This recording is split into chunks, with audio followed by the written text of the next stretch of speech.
Principal clause. पहला, principal clause. ये किसी वाक्य का प्रधान उपवाक्य होता है। इसमें होने वाला कार्य प्रमुख होता है और सबसे पहले घटित होता है, जैसे Ram wrote a letter and dropped it into mailbox। अर्थात राम ने पत्र लिखा और उसे पत्र पेटिका में डाल दिया। इस वाक्य में प्रधान कार्य पत्र लिखना है, जो सबसे पहले घटित होता है। अतः राम wrote a letter इस वाक्य का प्रिंसिपल क्लॉज है। अन्य उदाहरण समझें। सीमा went to office and started working। Seema office गई और कार्य करना प्रारंभ किया। दूसरा, सबऑर्डिनेटिंग क्लॉज। इसे हिंदी में आश्रित उपवाक्य कहते हैं। ये उपवाक्य किसी उपयुक्त कंजक्शन के द्वारा प्रधान उपवाक्य से जुड़ा होता है तथा अपने प्रिंसिपल क्लॉज पर पूर्णतः निर्भर करता है। जैसे I do not know when he came home. अर्थात मैं नहीं जानता कि वह कब घर आया। इस वाक्य में व्हेन ही केम होम एक अपूर्ण अर्थ देने वाला उपवाक्य है। ये तब तक स्पष्ट अर्थ नहीं देगा जब तक कि आई डू नॉट नो को ना जोड़ा जाए। अतः ये एक आश्रित उपवाक्य है और आई डू नॉट नो पर निर्भर करता है, जो कि प्रधान उपवाक्य है। अन्य उदाहरण समझें। I asked him where he will go for a picnic. मैंने उससे पूछा कि वो पिकनिक के लिए कहां जाएगा।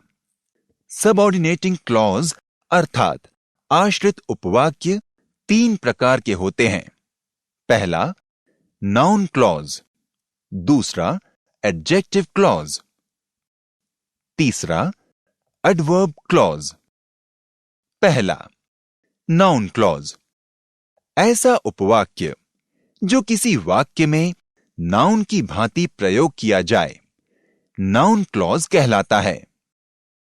ये उपवाक्य प्रिंसिपल क्लॉज अर्थात मुख्य उपवाक्य की मुख्य क्रिया अर्थात मेन वर्ब के पहले नॉमिनेटिव केस में अर्थात मुख्य क्रिया के बाद ऑब्जेक्टिव केस में प्रयोग किया जाता है।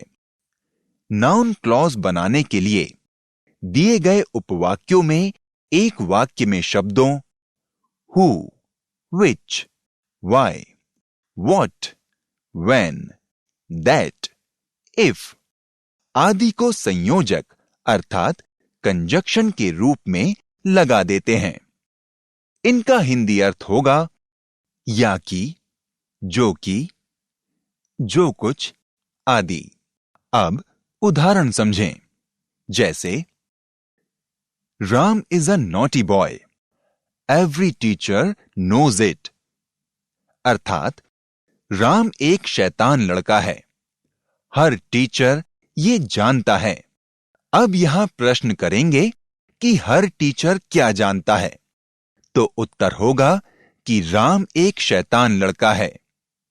यहां दैट जिसका अर्थ होगा कि का प्रयोग करके अगला वाक्य जिससे हमारे प्रश्न का उत्तर मिल रहा है को नाउन क्लॉज बना देंगे। अब नया वाक्य होगा every teacher knows that Ram is a naughty boy. यह मुख्य वाक्य एवरी टीचर नोज की मुख्य क्रिया नोज के आगे सब ऑर्डिनेट क्लॉज अर्थात आश्रित उपवाक्य जोड़ा गया है। अतः यह नाउन क्लॉज का प्रयोग ऑब्जेक्टिव केस में हुआ है, जिसमें दैट क्लॉज नाउन क्लॉज है। दूसरा, एडजेक्टिव क्लॉज। अब आइए इनके एडजेक्टिव क्लॉज के बारे में सीखते हैं। यहां ध्यान दें, एडजेक्टिव का अर्थ है किसी प्रोनाउन या नाउन के गुण, पहचान आदि का प्रकट करना। अतः जब कोई क्लॉज अपने दूसरे क्लॉज में किसी नाउन या प्रोनाउन के गुण या पहचान को प्रकट करे तो वह अवस्था एडजेक्टिव क्लॉज की होती है। किसी एडजेक्टिव क्लॉज को बनाने में WH फॉर्म के प्रश्नवाचक शब्द who, whose, why, whom, which, how, why तथा संयोजक that आदि का प्रयोग किया जाता है। अब उदाहरण सुने व समझें। I do not know the time अर्थात मैं समय नहीं जानता हूं। When did he return from Delhi? वो दिल्ली से कब लौटा? इनको संयुक्त वाक्य के रूप में बदलेंगे। I do not know the time when he returned from Delhi अर्थात मैं समय नहीं जानता हूं वो दिल्ली से कब लौटा। तीसरा एडवर्ब क्लॉज। ध्यान दें, एडवर्ब क्लॉज किसी वाक्य में सबऑर्डिनेट क्लॉज का ही एक भाग है जो अपने प्रिंसिपल क्लॉज के वर्ब की विशेषता को प्रकट करता है। ये अपने क्लॉज द्वारा कार्य करने के समय स्थान, उद्देश्य, कारण, शर्त, परिणाम आदि और तुलनात्मक कार्य की सूचना देता है जो निम्न बिंदुओं में समझा जा सकता है। उदाहरण से समझें।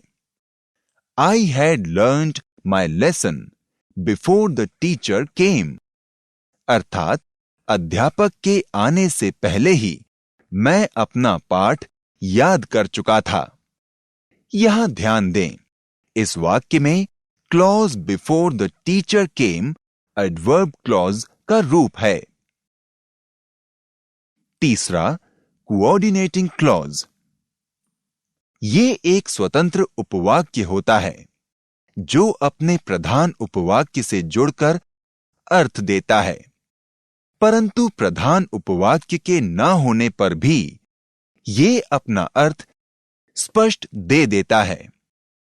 अतः इनमें किसी को भी स्वतंत्र उपवाक्य कह सकते हैं, परंतु प्रधान उपवाक्य नहीं, क्योंकि प्रधान उपवाक्य में घटित होने वाली घटना वाक्य की पहली घटना होती है जो सबसे पहले घटित होती है और उसके बाद अन्य घटना घटित होती है। जैसे Ram wrote a letter and he dropped it into mailbox अर्थात राम ने पत्र लिखा और उसने उसे पत्र पेटिका में डाल दिया। यहां पत्र लिखने का कार्य पहले हुआ है जो प्रधान उपवाक्य है, जबकि इसके बाद की घटना स्वतंत्र उपवाक्य अर्थात कोऑर्डिनेटिंग क्लॉज है। अन्य उदाहरण समझें। Teacher scolded me and she told me to leave the class अध्यापिका ने मुझे डांटा और मुझे कक्षा छोड़ने के लिए कहा।